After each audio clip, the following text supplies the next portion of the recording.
It's another edition of Time About the Movies, and today we're taking a look at the films of January 23rd, 2004. Only two movies to look at today, but let's go ahead and take a look at those films. Let's get those out of the way. We'll start off with the biggest new release of the weekend. That's Ashton Kutcher and Amy Smart in the science fiction time-traveling thriller, The Butterfly Effect.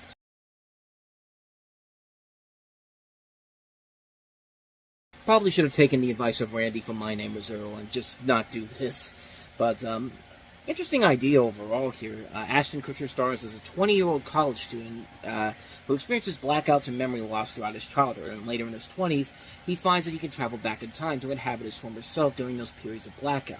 With his adult mind inhabiting his younger body, he attempts to change the present by changing his past behaviors and set things right for himself and his friends, but there are unintended consequences for all. The film draws heavily on flashbacks of the characters' lives at age 7 and 13, and presents several alternative present-day outcomes, even as Evan attempts to change the past before settling on a final outcome. So there's a little bit of a mix between Groundhog Day, H.G. Wells' The Time Machine, as well as a little bit of a precursor to Edge of Tomorrow.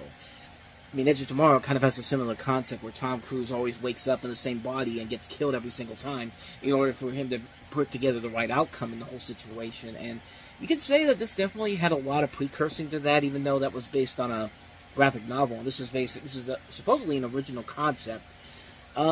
There's definitely a lot of good things about the movie in general. I think it gives a chance for Ashton Kutcher to show that what he can do as a leading actor. I think he's very good in the film. The concept is very good too.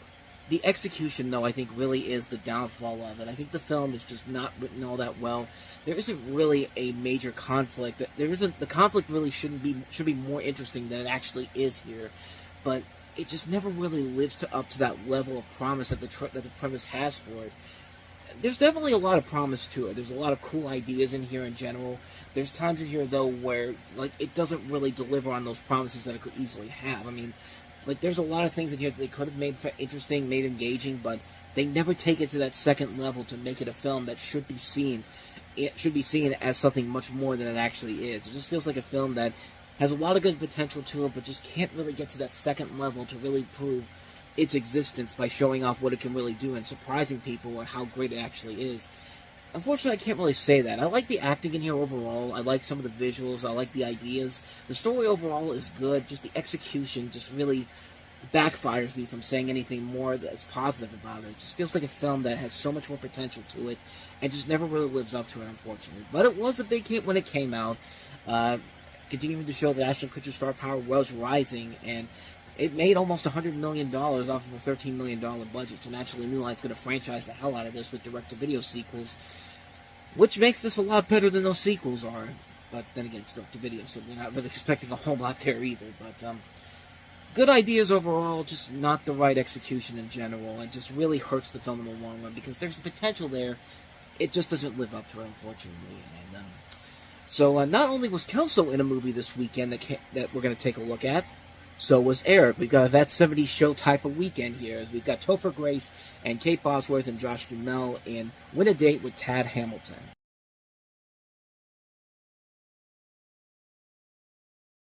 The film that basically Robert Luketic said, I did Legally Blonde, I'm not going to do Legally Blonde 2, I'm going to go ahead and do this film, which maybe it would have been better off, maybe this would have been better off if he'd done Legally Blonde 2, because this movie isn't quite as good. I mean, it's in January, so you got a sense of why this is in January, but you have a story here that's very formulaic. Kate Bosworth plays a small-town girl who wins a contest for a date with a male celebrity, played by Josh Duhamel, who was, of course, was on Las Vegas at the time this show was coming on, and a love triangle forms between the girl, the star, and the girl's best friend, played by Topher Grace.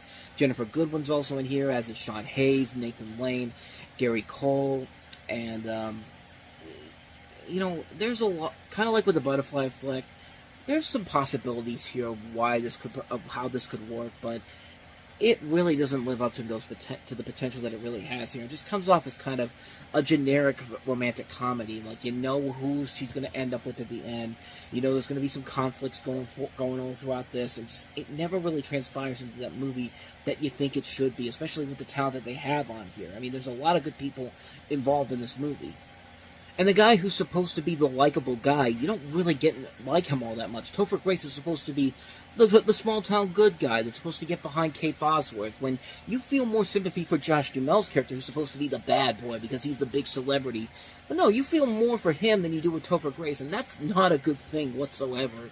And that really hurts the film in the long run, and it's a shame, because the potential is there for something sweet and romantic, but it just doesn't know how to make this any different than a typical rom-com. And that's where it really hurts in the long run, because the possibilities are definitely there.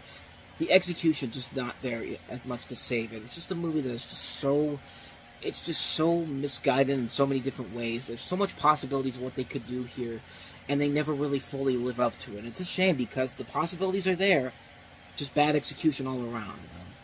So yeah, not much more to say about that one. That's Win a Date with Tad Hamilton.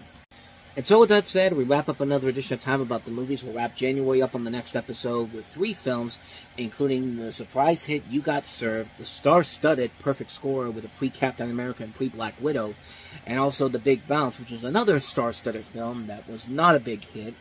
So we'll take a look at those 3 films on the next episode.